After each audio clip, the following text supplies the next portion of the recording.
that many times I'm sure that we've all taken time just to stop and reflect many times when we hear what's happening in the news or read the newspapers.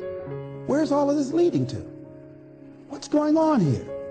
And so I think that now more than ever, we must begin to look at what are the things that we can do that would put us on some firm footing in life, that will enable us to do some things and use some powers that we have, that many of us go through life never ever discovering that we have those things going for us. And part of that, I believe, is knowing what it is your life worth. What is it that gives your life a sense of meaning and purpose? Because once you find that, it puts you in your power place. See, if you know what your life work is, I encourage you to start working on it. If you can't do it all at one time, do just a little bit of it.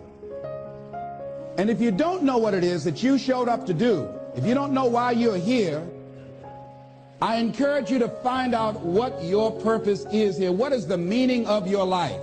What will be different? Have you ever asked yourself that question? I've done that. I remember coming from a friend of mine's funeral, and I was reflecting on how much time I had left. And I went for a walk in a park thinking about this guy whose life was so promising. And I mean, he wasn't an old guy. He was quite young, in fact. And I thought about all of the things that he said he was going to do, and he never got a chance to do those things. And I started thinking about my own life and how much time I had left to do the things that I would like to do. And at that time, I wasn't sure what my life purpose was, what my life's work was. I wasn't sure about it at that time. And I thought about it quite a lot. I had some idea, but I wasn't convinced. I don't think I felt worthy.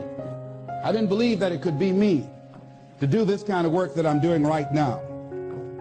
And I say to you that if you begin to take a conscious effort to find out what it is that you're supposed to do, I say that it can literally save your life.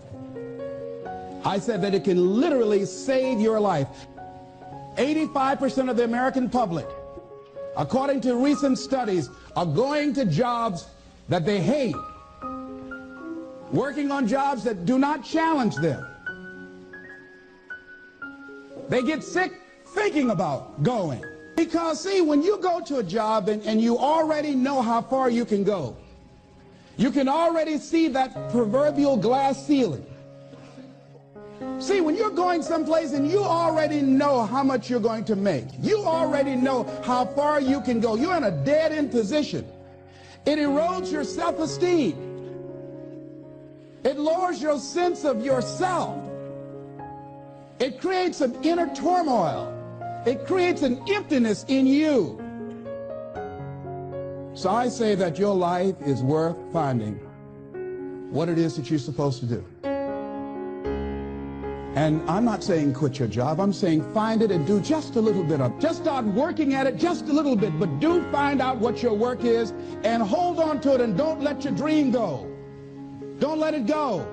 See, and here's something else I want you to begin to look at. Why is it that most people don't pursue their dreams or don't do better than what they're doing if they're capable of doing it? I think that many of us don't go the next step because we don't know what to do yet. And I say that the reason that we don't even explore the possibility of what to do is because subconsciously we don't believe that it can happen for us, and we don't believe that we deserve it. Here's something else. Most people are not living their dreams because of fear, ladies and gentlemen. Fear, limited vision, and lack of self-esteem is what keep most people doing things they don't want to do. That is an illusion that we create in our mind. It is a state of mind that can be changed. So let's look at how we can begin to take some steps to restructure that fear, to begin to expand our visions of ourselves, to begin to increase our self-esteem. Webster said that self-esteem means confidence and satisfaction in oneself. The same reason that people stay in relationships where they're abused or they're unhappy or it's unfulfilling, they can't see themselves beyond that relationship. They can't see themselves enjoying life without that person. They think that this is all that they can do. The same reason that people get stuck at a certain level in life, they can't see things being better for them. And they think that this is it and this is all they deserve. This is all they've ever seen. It's been passed on to them. And they think that this is it for them. Oh no.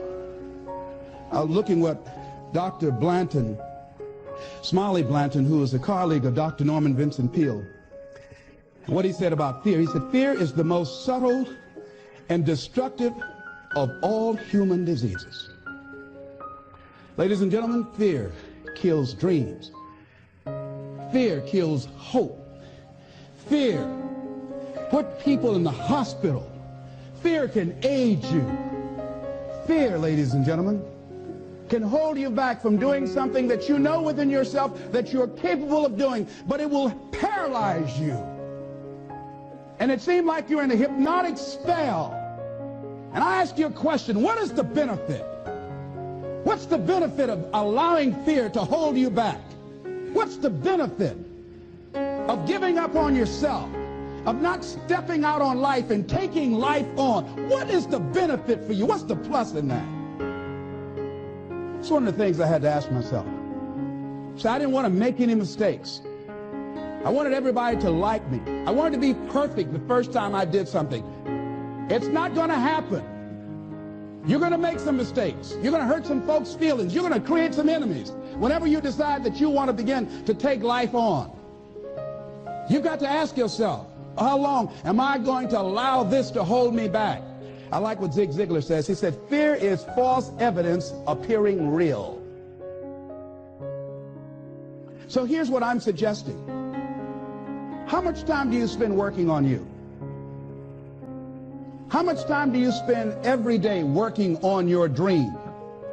In the last 90 days, how many books have you read?